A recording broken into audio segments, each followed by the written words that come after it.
What is going on, investors? My name is Emmanuel, and HCMC shareholders, we have a response. We have a response, so I'm going to try and keep myself composed for this video, but we finally have a response, and it is meaty. I mean, it's 31 pages long, and you can almost understand why HCMC now requested for an extension. So we do have a response. It was filed today, March the 22nd, 2021, and I do have the full 31-page document for you. Shout out to WS because you are an absolute legend, my friend. And I will admit, I haven't been able to go through it page by page, but I have been through the introduction, and the introduction alone tells you that HCMC we are not playing games. Do you get what I'm saying? We are not playing games. So what we'll do in this video, I'll take you through the introductions and highlight the things that stood out to me. And once we've been through the introduction, we'll take a look at the share price because it hasn't really done much since my last update video, but I'll tell you what my expectations are with the share price going forward. So before we jump into all of that, please don't forget to smash the like button, hit the subscribe button and the notification bell to stay up to date with all of my latest video content. Make sure you share this video with all of your HCMC shareholder friends. Share this video to make sure that they have diamond hands and they do not lose hope or think HCMC are not responding. Let them know that we have responded, and here is the response. Now, before we jump into the introduction, I do want to give a quick shout out to Jawsome Source. Now, I've said in many of my HCMC videos, I am a medical professional. I work in the health sector, but Jawsome Source, he's an actual lawyer. So in the introduction, there's some lingo that I do not understand. It's not in my area of expertise, but I'm pretty sure within the next couple of days, Jawsome Source will go through the whole 31 page and break down all of the lingo for it to make complete sense to every single one of us. So if you are interested in getting the full outline of the full document and the full response, subscribe to Jawsome Source. He's a great guy. I don't know him personally, but I do think his due diligence on HCMC, especially from the law perspective, I think is incredible. So definitely check out Jawsome Source. However, if you do want the bottom line, it's this: HCMC are not playing games. In the introduction, they laid out several reasons for why they dispute the defendants, and this is what we will touch on in this video. So Healthier Choices came out swinging. Straight from the get-go, it says the defendant's motion misses the mark for several reasons, and they go on to lay some of these reasons in this introduction. The first point was, is Healthier Choices well-pleaded complaint complies with the pleading requirements of this court and Iqbal Twombly with sufficient detail to put defendants on fair notice of the plausible claims asserted and statements in support thereof. Specifically, Healthier Choices relies on admission in documents defendants themselves submitted to the FDA, which at best shows that the IQOS, so that's the heating device, so the IQOS tobacco heating system is 97% combustion free, thereby admitting that some combustion occurs. So they're pretty much putting it back in their face, saying you've already admitted it. And this is how we are starting our introduction to our response. Brilliant. I absolutely loved it.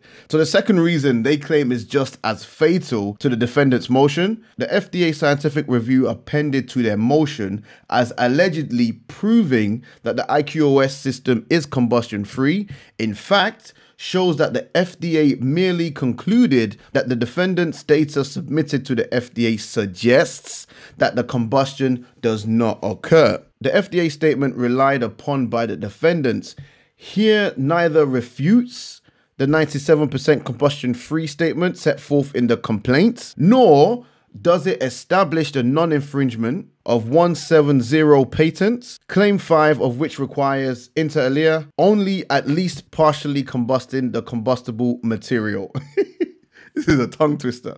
So the third point was the defendant's motion clearly raises a genuine dispute as to the meaning of the term combustion.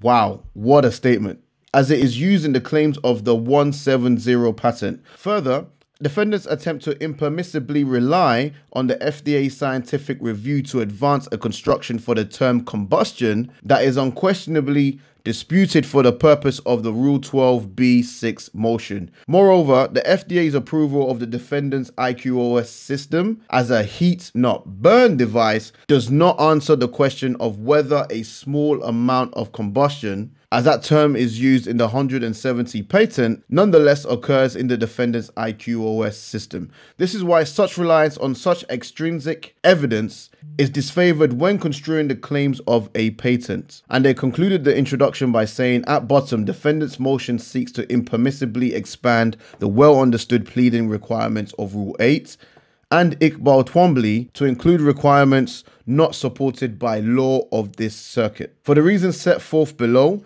Plaintiff Healthier Choices' well-pleaded complaint complies with the pleading requirements of this court and controlling case law with sufficient detail to put defendants on fair notice of the plausible claims asserted and statements in support thereof. So, guys, HCMC are coming out fighting.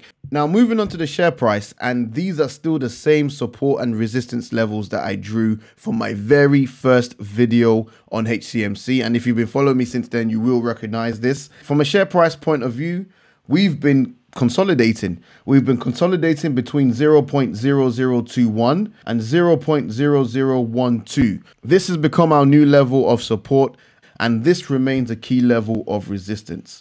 Now, I think the reason why we have consolidated since pretty much the 10th of March, because that was when HCMC requested for an extension. So nothing really has happened since then. But now that we do have a response from HCMC, I do expect us to retest this resistance level. And of course, if we can break through that and break through that confidently, then our next target is 0.003. I do think this will give us the much needed momentum, and I think this will bring volume back to the stock. Now, to wrap up, Philip Morris have until April 16th, 2021 to respond to HCMC. Investors, I'm going to be completely honest, I do see this dragging out probably to the end of the year with replies, delays, more replies, more delays. I do see this dragging out until the end of the year, and it's just a stock that you have to be absolutely patient with. If you're not a patient type of investor, maybe you need to reconsider your HCMC position, and that's just me being brutally honest. But like I said, I'm sitting on 1 million shares. I have no risk left in play, so I'm happy to wait it out. However, let me know your thoughts in the comment section below. Remember, none of this is financial advice, so please do your own due diligence and your own analysis before you decide to invest in any company or any stock. Let me know what you thought of the response. Let me know what you plan to do with your shares of HCMC. And thank you so much for watching. I appreciate your time, and I'll see you in the next one. Diamond hands.